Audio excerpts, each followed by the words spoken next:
Hey everyone, and welcome to today's episode of Diving Deep with the Gale Twins, where we are diving deep into our latest adventures. And this next adventure that we're going to dive deep into is our new TV show, Gale Twins, on the Outdoor Channel. It airs December 30th, which is right around the corner at 6 p.m. Eastern and 10 p.m. Eastern, along with Saltwater Saturdays on Saturday mornings. So we are so excited. We are going to be looking ahead, giving you guys a sneak peek of this 10-episode TV show that's airing next week. My name is Emily. My name's Amanda. And welcome to Diving Deep with the Gale Twins.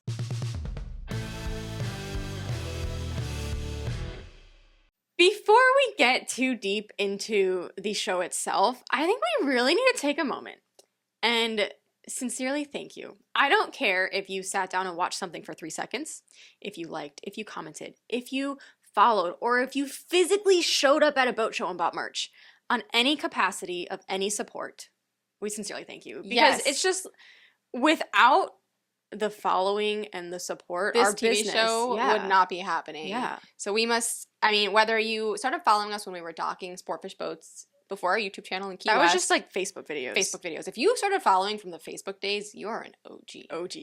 Maybe you started following in the YouTube days. We first went viral for docking a 32 Intrepid in a very narrow canal. Yes, it was a 32-foot boat in literally like a 34-foot wide canal. So I'm talking like insane. A foot on either end. It was insane. Or maybe you came along recently and you've seen our more recent stuff, whether it's a Camping in the Dry Tortugas or our Gale Force Experience series on YouTube. So thank you for being a part of that journey. Yes, because without you guys, there would be we would not be here to make the sense. TV show. Yeah. And I also think we need to give a genuine thank you to our camera team and the Outdoor Channel. Oh yes. For giving us the opportunity and for trusting us. Oh my goodness, do we have stories. Our production team, we took them fishing in between outer bands of a hurricane, 6-foot seas, lightning. We've taken them traveling with the boat 50 miles per hour in 6 inches of water. Yeah. These guys trusted us with their Every lives. single time we would come up with a plan, we'd always run it past everyone and just say, hey, everyone cool with this? We got this storm here, this here, we're going to do X, Y, Z. Every single time it was thumbs up. Okay. And I'm just like, you guys are very trusting, but yes. We stayed safe. We did it. And of course, we just need to thank friends and family that have been a part of our journey in any way, shape, or form.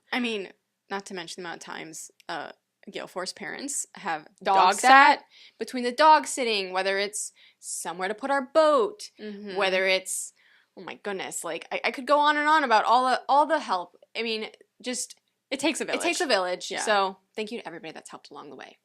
All right. I think we should discuss what this TV show is. Okay.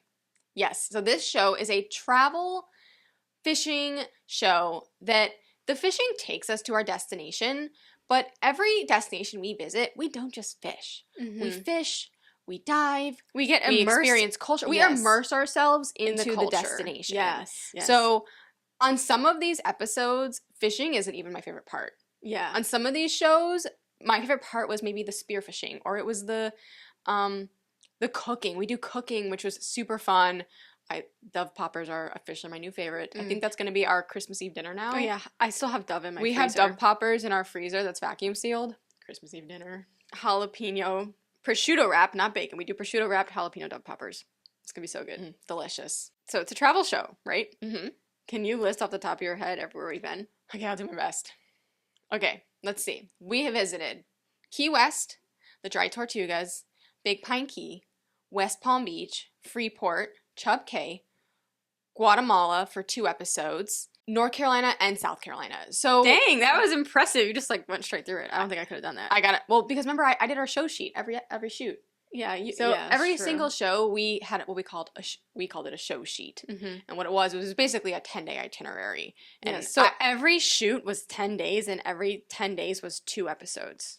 So, and I was the one that was pretty much responsible for building this show sheet every single shoot. So I've got everything remembered in this brain of mine.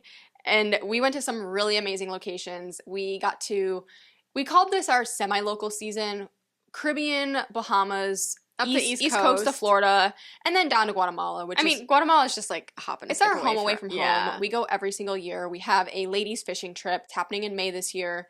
So yeah, as always, what we're discussing, details will be in the description box. So this woman's fishing trip, any ladies watching that want to come with us to Guatemala and fish with, last year we had a lot of ladies, upwards of 30 plus women, like, by all means.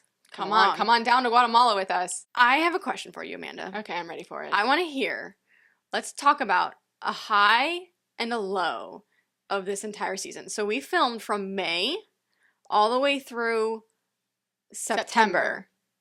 And 10-day shoots, so that's and 60 these days. shoots, so 60 days of filming. we spent 60 plus days with our team. Yeah. And That doesn't count, right? That's like 60 days of just like straight up working filming. That doesn't even include the days ahead when we were trailering. Especially on the Bahamas shoot. I think we had to, the two of us had to cross like 3 days cross early. 3 days early with the boat.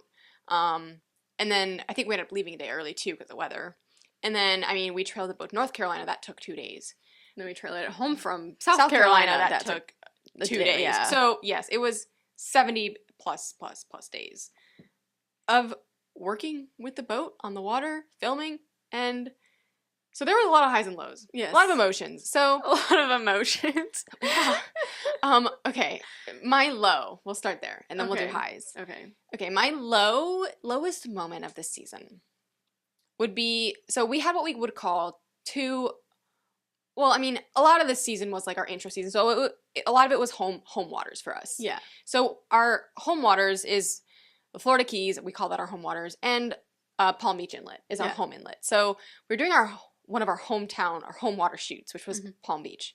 And this shoot was supposed to happen in May, but it was supposed to happen during at the tail end of the sailfish season. Yeah. We missed weather, things didn't line up, so we had to reschedule it. We rescheduled it for August because it was when the window was there for the shoot.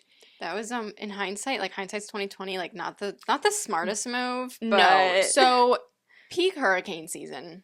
yeah. There was a hurricane offshore of Palm Beach when we filmed this shoot. It was like 100 miles offshore. However, our local Floridians will know that does not mean you're not getting outer bands. You're not getting bad weather. You're not getting bad weather. You You are getting bad weather. Fishing, the hurricanes really affect the fishing bite. Sometimes it shuts the bite down. Sometimes it's crazy. The bite's on Yeah. fire. So any kind of tropical system affects all of the above. So we had this shoot. We saw the hurricane was 100 miles offshore. You got to understand, though, we have a team of Okay, yeah. So the there's two of us. plus 4 camera Plus 4 guys. So it's a camera- minimum of 6, just like bare bones. Yes. And then that doesn't include sometimes for Yeah. our local, sometimes for our destinations, we have local experts. Mhm. So whether that's our friends Kiki and Farrell from Live Freediving, who we went freediving with out of Palm Beach, Yeah. or George from Jig Pro. or if we in went the Bahamas. in the We Bahamas. went So slow a lot pitch of times jigging. we had a local expert with us. So we're pushing like 8, sometimes 9 people Yeah. on a 10-day shoot. So Yeah. these shoots are very organized. Flights are booked, hotels are booked. So rescheduling because of weather. Obviously, It's less than ideal. It's less than ideal. So we looked at the weather, and the local Palm Beach weather was going to be okay, but we knew there was a hurricane 100 miles offshore. So we're fishing between outer bands, basically. Mm-hmm. And unfortunately, this hurricane really shut the bite off. I mean, the bite was pretty much all the bonitas in the world. Basically just like trash tunas. It was a trash tuna fishing day. We bent rods. There was action. There was plenty of action, but for Palm Beach, we consider that our hometown yeah, like inlet. we wanted so for to my have a banner. hometown, I think because it was our hometown show, we wanted to have like I wanted it to be above and beyond. yeah, And it's I was pulling Yeah. stuff out of my pocket. I'm like, plan B, plan C, plan D. What are we doing? There's an outer band. EFG. So that show definitely pushed me. So- I was getting worried. I was starting to think that this show was going to have to be reshot, like refilmed. And I was like, oh my gosh, like we're not going to pull it off. What are we going to do? And, we made it work, but Wait, what saved the day? Vermilion snappers. Vermilion snappers. But to be frank with you, that is Palm Beach fishing. If the pelagics aren't biting, make some drops for snappers. And Oh, yes. So it's not like we We pulled it off, Yeah. but in order to pull it off, what we were doing is we were getting up at 4 o'clock in the morning to fish the sunrise Yeah. bite till like basically only 10 a.m. And then an outer band would come through. So we'd have to head back to the dock and then, re-dip our baits and then wait for the weather to pass. And then sometimes it was like, okay, we're going to go out for a sunset bite, but then we'd be out past dark. And it was the summertime, so the sun doesn't set till like 9:30, 10 o'clock, let's be real. Yeah. So by the time we get back to the 10 dock, o'clock. it's, well, whatever. You're in, by the time you get back to the dock, it's late. And then you're getting up the next morning at 4 o'clock in the So morning. is your low just like that entire shoot? It was the whole shoot. It was just, we were exhausted. We were exhausted. It was a tough shoot. I have not seen the footage from that shoot yet. Okay, but to be fair, and like sometimes struggles and unexpected circumstances is what makes the best Well, shows. and that's what I was So going to say. for all we know, we're gonna go watch this episode and be like, wow, that is so cool. I mean, we fished around the clock to get it done. So trust me, it's going to be a great shoot. It's not gonna be, let's just put it this way. There's not gonna be a lack of effort. That is a fact. Absolutely. So that would be probably my lowest moment of the season. Your lowest moment. All right. Well, I guess I should share my lowest moment of the Yeah. season. So my lowest moment of the season was also on the same. So this is was that one of our last shoots? It was our second to last shoot. Okay, so to it's paint late. the picture, we're getting tired. It's late in the season, and my lowest moment was only a few days prior to hers, Right. which was we were prior to being in West Palm. We were was a in Big Pine Key. Big Pine Key shoot. And like truthfully, nothing bad happened. But what did happen was we were sleep deprived. We were trying to get the Nighttime- the very elusive Cubera snapper. The nighttime Cubera snapper. We were fishing till like 2 o'clock in the morning. Yeah. And however, we don't want to just fish on the show. We want to portray and demonstrate more of what there is to do in that destination. And in the local Florida Keys waters, we get involved in the lobstering and the spearfishing. So it was like a day after being out till 2 in the morning. And we went lobstering. Lobstering was fine. That was easy, God. actually. It was because our honey hole was full. It was one Secret stop. spot. Yeah, secret spot. And then we were like, well, let's go shoot some fish. And the mangrove snappers were spawning out on the reef, which was pretty cool. The footage, In like incredible. hundreds. Like hundreds of mangrove snappers. Nothing of huge size. It was kind of the end of the season. And I was exhausted. So here's the thing, is diving, spearfishing, and freediving is like my true ocean passion. Mm-hmm. That's what I would say. And I think because I care about it more, I'm harder on myself with it. I would agree with that. Yeah. And I was just like, I was missing fish. I was tired. I had a and I great looked day at that her. day. Yeah, and I was like, I think I just I realized that She I carried was the carrying team. the team on my back, and I said, "Oh boy, like time for some target practice with these mangrove snappers because it's on me now." yeah. And that's kind of so we did that, the spearfishing, the nighttime 2 o'clock in the morning Cubera fishing, basically within the same like within the same 10-day window. Yeah. So basically, we did Yeah. that, and then we traveled up to Palm Beach for basically one day. The following day, we started fishing on Palm Beach. So, and that shoot was the same thing: early mornings, late nights. So that was 10 days of being sleep deprived. So it's funny that your lowest moment Was lines sleep- up with my lowest which moment. lines up with sleep deprivation. Absolutely. It kind of reminds me of our Yankee Caps days. Oh yes. Well, so that would be our lowest moments, but I think we pulled it off anyways. However, I would not plan a South Florida fishing shoot in the month of August Yeah. for season 2. We will, I would say, let's get on a plane. Let's go to Guatemala. Let's go somewhere where the hurricanes go can't to- reach us. Let's not go to Guatemala then. Yeah. Well, that's Pacific Ocean. It's better over there. But let's get away from these hurricanes, please. Yes. Amanda, what's your high? Okay, my high. No, I need to tell my high after your high because Oh, my okay. high. I don't know what your high is. My high is the cherry Your on high's- top. Okay. Okay, so my high. I don't remember what your high is. Oh, okay. So my high is, like I said, spearfishing and freediving is my true passion. So my high has to do with spearfishing.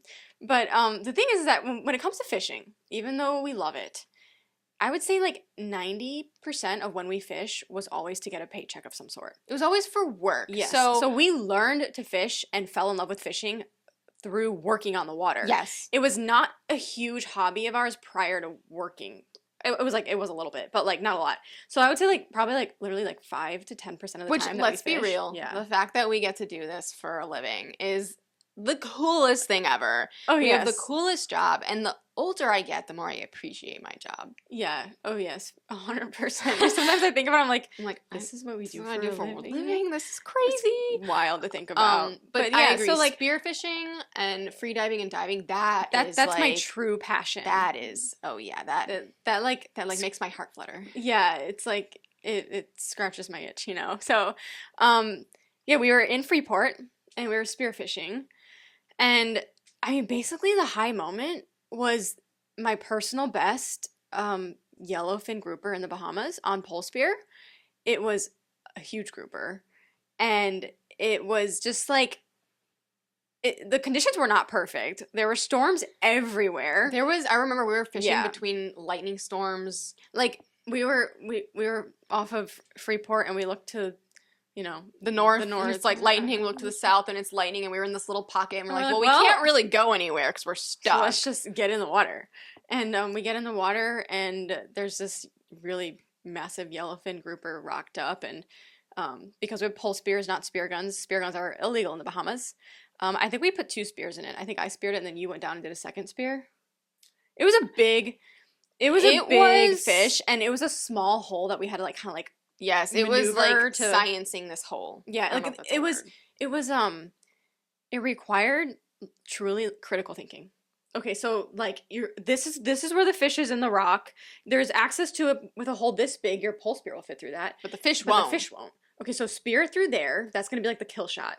But now we got to get a proper shot to it that just like, because I couldn't pull it from that hole. The hole Right, was so then like we this had big. to like We had go to do a under second the shot. I rock, think you went down to the second shot. and then we pulled out out the this ones. whole I don't remember how we did it. So it's just like, imagine like drifting in the water. It was us two, our underwater cameraman, and then our friend CJ, who's our spearfishing instructor, and we're all just like game planning. It was epic. And you know, going down and pulling this big fish out, and it's just like, When you yeah. so there's a couple pieces from this day that show up in our look ahead video that we're gonna show you. The celebration. So yeah, you'll know what Emily's talking about. That was such an epic moment. Okay, my high. Amanda's high.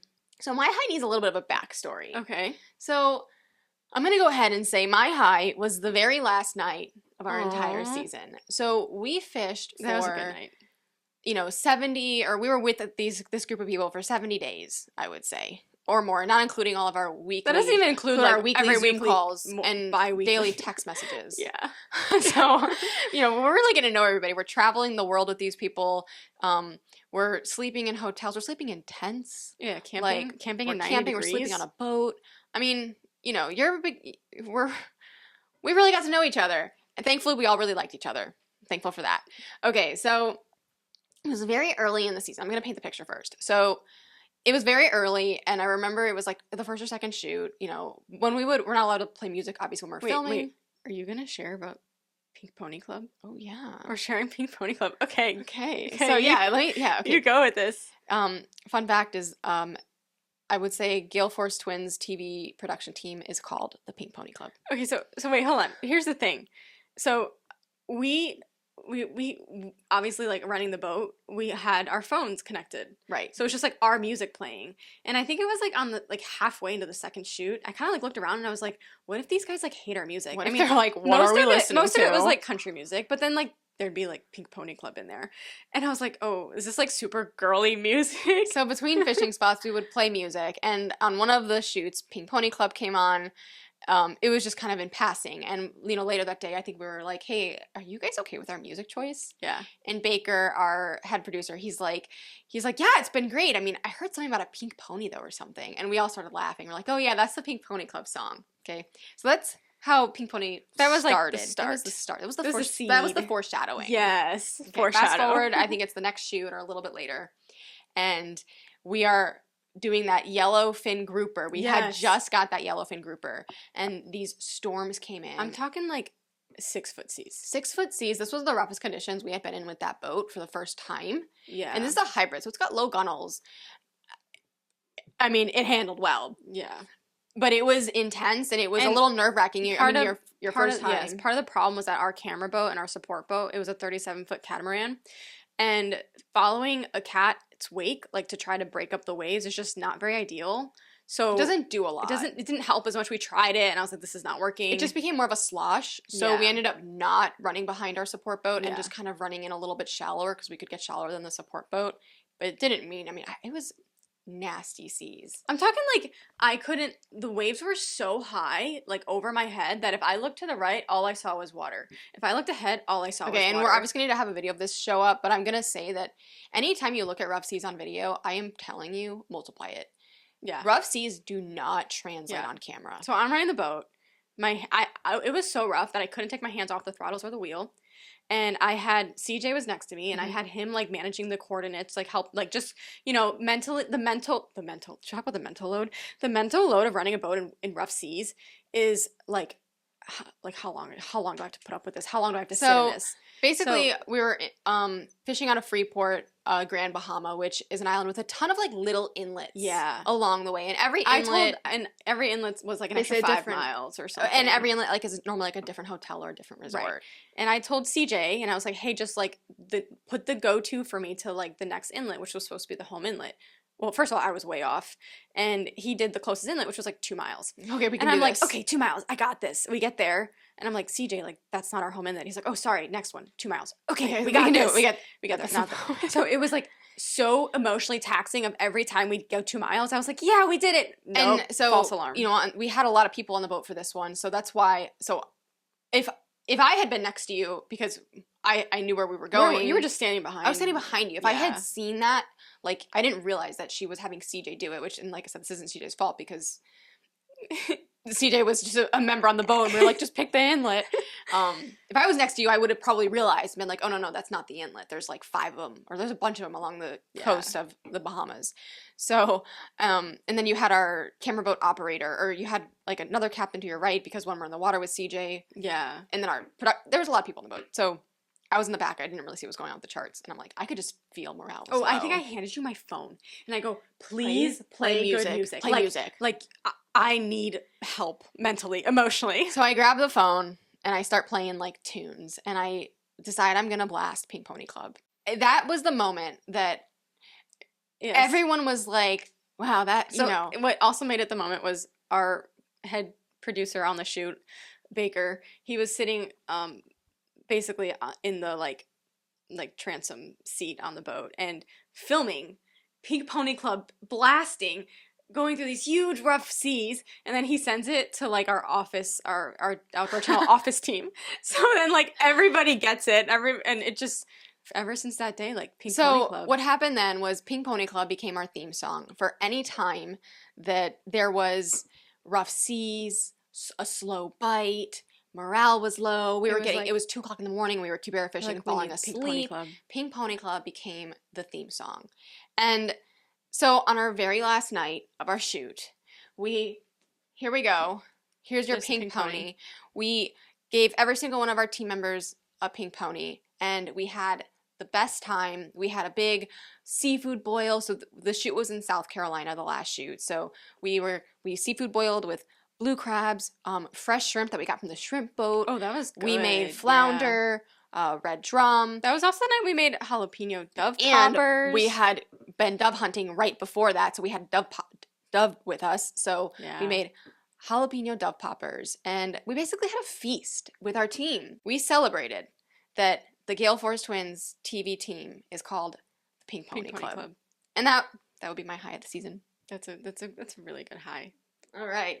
Do we cover everything? Should we look ahead and watch our sneak peek of our TV show that is going to air for the next 10 Tuesdays? Yeah, so then there'll be reruns after that. Next 10 Tuesdays, 6 p.m. and 10 p.m. Eastern, as well as on Saturdays during the Saltwater Saturday block, Saturday mornings on the Outdoor Channel. So hopefully the next time you guys are watching us, it's on your big screen TVs. That would be incredible. Okay, let's watch this. And I'm just going to say one thing is that there's going to be 10 episodes. We have only seen the first 3 so far. Yeah. So even we're just now watching it for the first time. And out of the first 3 that we've seen, I am going to say my current favorite episode is actually North Carolina, which is surprising to me. I thought for sure like one of our home shoots would have been my favorite, but right? I mean, I've only seen 3, so. I can't wait to see the spearfishing in Freeport. That's what I Spearfishing can't in wait to see. Freeport. So that, yes. Yeah. That's a little later in the season. So we've only seen 3 of them. So once these are airing on TV, we're pretty much watching it with you. Okay, let's go. Rooster fish in the morning, sailfish in the afternoon. We are so excited for our TV show that is coming out December 30th, 2025 on the Outdoor Channel. We go to some incredible places like the Bahamas. Amanda's on! Heck yeah! Got our Bahamas bonefish. Ran like crazy. He ran so fast. At first I thought it was a shark. Whether you're here to fish, dive, or explore, Got the grouper! one thing's for sure, you'll never see the same thing twice. Oh, 2. Okay, 2 big queens. Doubles up. They're twin queens. Twin queens. Twin queens. Cheers. If you're gonna spend any time in the Berry Islands, you must take the time to explore. We personally loved making a stop at the Blue Hole. 600 feet wide, this natural phenomenon, a cliff 20 feet high. We have been to the Blue Hole quite a bit, and it's always just a fun hangout place. It's a great place to take your boat, beach it, have a good time, and jump off the cliff.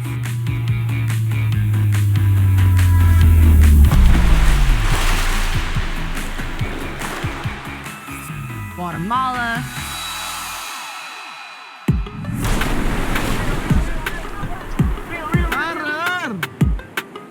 We have been coming to Guatemala for around 5 years now, and we're back yet again. Real Emily, don't lose it. With some of the best bill fishing in the world, incredible culture, and hospitality, it's no wonder we can't get enough. There are 37 volcanoes here in Guatemala, one of the active ones being Pacaya, which is what we are hiking today. It is actually so hot that there are areas where we can not only make pizza, but roast marshmallows.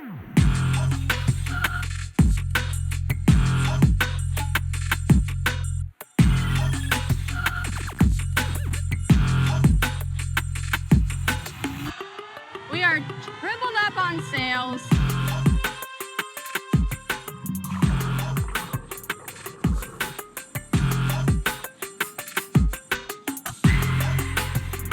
Dorado.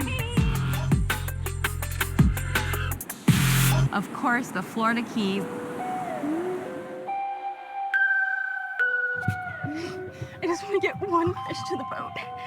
One. Oh my gosh. You're doing a great job in not letting it pull drag. You're crushing it. I don't understand this. Forcing this thing. I'm just forcing it out. Oh, color? Fish. Color. It's here. I see it. It's Oh here. my gosh. Get the Bring it gaff. to the boat. Gaff Bring it it. to the boat. Gaff it. Is that a mutton? Yes, it's a huge mutton. Holy cow. Oh my god. At this point, the Florida Keys is a second home to us. Yes. In the net. Got one. We frequently come back and visit. Let's get this one tagged.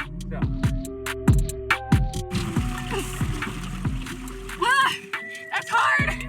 But I went hog dogging. I got a hog fish.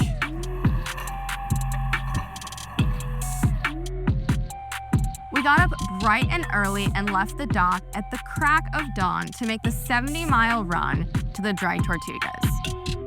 We have so much action and culture that's packed in this series. From rod and reel fishing. Amanda's on! I got a fish on in 600 feet of water. What do I do? You crank? Oh my cow, why did I do this? We taking turns on this? No, I think it's a teamwork. the teamwork is the fact that someone runs the boat, someone cuts the bait, someone rigs the rod, the angler reels it in. Oh, is there? Oh, Oh, it's a nice one. It's a nice one. it is? Ah, look at that. That's a nice fish. Okay. Was it worth it? Totally worth it. to spear fishing with spear guns. To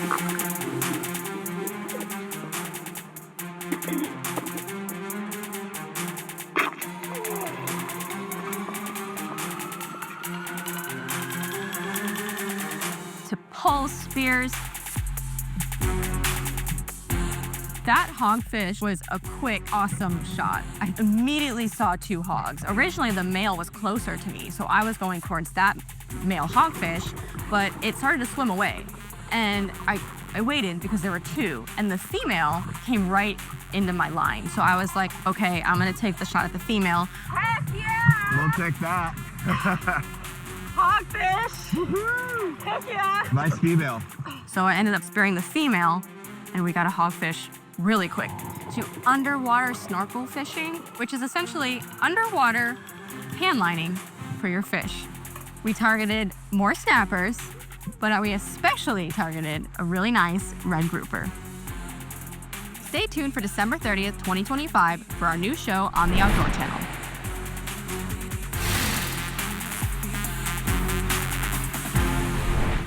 All right, that was epic.